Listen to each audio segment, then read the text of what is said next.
Tengo la sensación de vivir en un círculo de vidas. Siempre llego al mismo sitio. Siempre. Siempre llego al mismo sitio. Yo cuando era pequeña tenía una cosa. No me quería subir nunca a los caballitos. Y era porque una vez escuché una conversación de mi padre. Escuché que cuando yo nací, mi madre estaba muy enferma.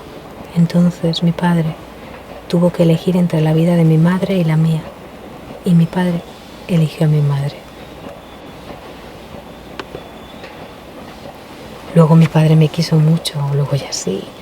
Luego me adoró, mi padre me adoró. Pero yo de pequeña tenía ansiedad, fíjate, tan pequeña. Por eso no quería subirme en los caballitos, porque no quería que me abandonaran. Me casé muy joven. Vivíamos con mi madre, mi marido y yo, tan jóvenes, una pareja tan joven viviendo con mi madre. Y bueno, un día vino y me dejó. Me dijo que estaba enamorado de otra mujer y me dejó. Y yo seguí con mi vida. Entonces fue cuando lo conocí a él. La primera vez que toqué su piel, supe que ya había tocado esa piel antes. La primera vez que lo conocí me quedé fascinada por él. Se acercó a mí a besarme y yo, tímida, rocé su piel con mis dedos.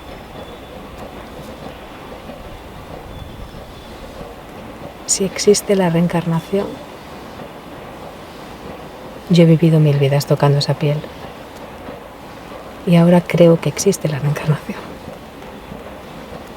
Porque esa no era la primera vez que yo había tocado esa piel. Pero él vive con su esposa y no la va a dejar. Ya llevamos 2 años separados. Siento que todos los hombres de mi vida me han abandonado en algún momento de la suya. Como mi padre al nacer, como mi exmarido, o como el hombre de mi vida, que en cada vida además me abandona una y otra vez. Y si existe la reencarnación y me encuentro con él, que sea para estar juntos. No merece la pena sufrir tanto. Tengo la sensación de vivir en un círculo de vidas. Siempre llego al mismo sitio. Siempre. Siempre llego al mismo sitio. Siempre. Siempre llego al mismo sitio. Siempre. Siempre llego.